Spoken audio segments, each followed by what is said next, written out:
Now, your forecast first, sponsored by Matex Heating, Cooling, and Plumbing. Nice and warm today, although it was very windy across central Illinois. And now we're talking about more cloud cover entering the area, as well as some rain showers, too. We've got a couple of rain showers that the radar has been able to pick up on, moving to parts of Livingston, Ford, and Iroquois counties. But we're all waiting until later on this evening and overnight tonight for more rain showers. Temperature is still very warm, 74 in Champaign, 76 in Bloomington, 77 in Lincoln, 72 in Mattoon. And in Charleston, our first mid-weather camera on a roof of Diagnet, you show that we have some of those upper-level cirrus clouds coming through. Still, though, pretty windy. Gusts out of the south-southwest, over 30 miles per hour in many instances. So cloudy for the rest of this evening with rain showers coming in tonight, but it will stay mild overnight tonight, but it will be cooler tomorrow. WCIA 3 News starts right now. Now on WCIA 3 News. A man was pulled from a lake in Champaign who he was identified as just moments ago. A former U of I police officer was arrested once for using surveillance videos and police databases to get information on women. What he's charged with now. They're spiking today. We're probably going to spike tomorrow. One county just saw a huge jump in the number of coronavirus cases. Why health officials were counting on that. We have breaking news tonight. A man's body was pulled from a lake in Champaign this morning. The family of Jeremy Wallace says it is him. He was reported missing to police earlier this month. This is Kaufman Lake near West Springfield Avenue and Ginger Bend Drive. WCIA 3's Jamie Mays is live at the scene now. And Jamie, the police have actually been called back out there. It's been almost a chaotic situation in the last 15 minutes. What's going on? That's right, Jennifer. It was definitely chaotic out here. We spoke to a family member who told us that the man who was pulled from this lake, they believe is actually the man who was reported missing earlier this month. Just a moment ago, family was out here in this area in the parking lot. There was a fight that broke out. Police were called back out to this scene to break the fight back up. Really chaotic, a lot of strong emotions out here just a while ago. So what we know, earlier this morning around 10:30, police were out here. They were checking the lake. They were able to pull a body from out of the lake. The body was partially submerged in the water. When they got to the scene, the man was about 15 feet from the shore. People who were out here as it happened say they were told to leave the area. First they said we could walk that way. We'd have to turn around, come back. Then about the time we got over there, another policeman came and told us they're shutting the whole park down, so everybody had to leave.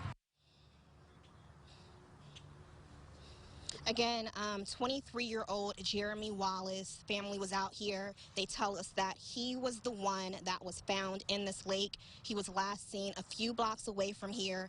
Police would not tell us if the man found in the lake is actually him. They are not releasing any names at this time.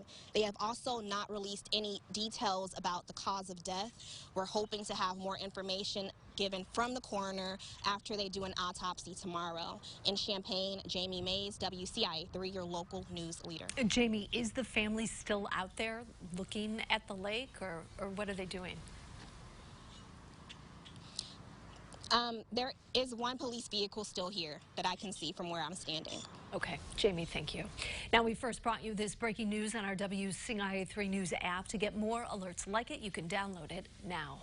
We have an update tonight. A former U of I police officer has been arrested on more charges. Gerald Sandage is charged with criminal sexual assault, criminal sexual abuse, and intimidation. He was put on leave from the police department in 2018 after being accused of sexual assault. He was arrested in December after being accused of misusing police databases and security cameras to find personal information on women.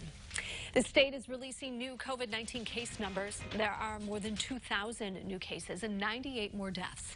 That brings the total number of cases to more than 35,000. 1,565 people have lost their lives. And that includes a 5th death in Champaign County. There are now more than 98 cases there. 79 of those people have recovered.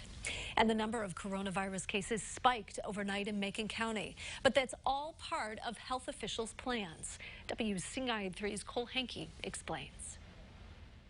More testing means more confirmed cases, And now, more than ever, Macon County health officials are getting a grasp on the spread of COVID-19 in the Fairhaven Senior Living in Decatur.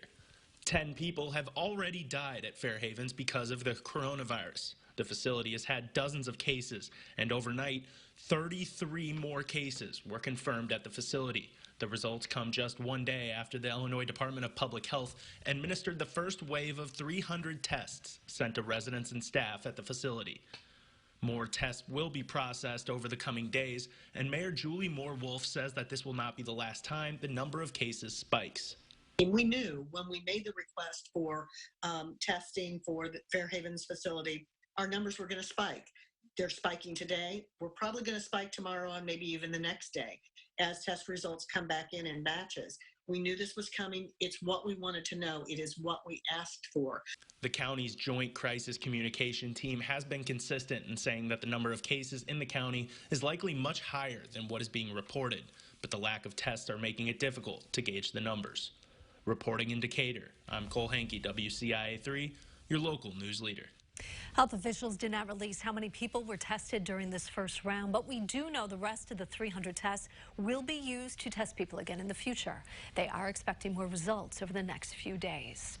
We have a follow-up now. We told you about Community Blood Services asking for plasma from COVID-19 survivors. That's because anyone who has recovered from it has antibodies, and those antibodies could help current patients fighting the virus. Now, hospitals are testing that treatment on hundreds of patients. One of them is at Carl. We're hoping that there is mitigation and minimizing of the clinical disease so that patients do not progress to requiring a respirator. This is all based upon past viral models. We don't know at this point the percentage of patients that'll show an effect. Anyone who was a confirmed positive and has been symptom-free for at least 28 days can donate. Those plasma donations could help at least 3 people. A U of I student is using what she's learned in the classroom to help the community. Amal Shrida is testing at-home testing kits for people who think they may have the virus. She and 2 other students designed a thermometer and a device to check oxygen levels. Low levels may be an indicator of COVID-19. They started on the project months ago, but Shrida wanted to move the sketch from paper to real life. There are a lot of students and a lot of people who can't afford to go get help from the hospital. It costs like so much to get an ambulance or anything. So I wanted to start spreading it around here. Now, Shrida wants to create, test, and eventually sell these kits. She's hoping the device will put more people at ease when so many in the community are worried about their health. Small businesses are really hurting right now. How a town is coming together to help neighbors through this tough time. Plus this.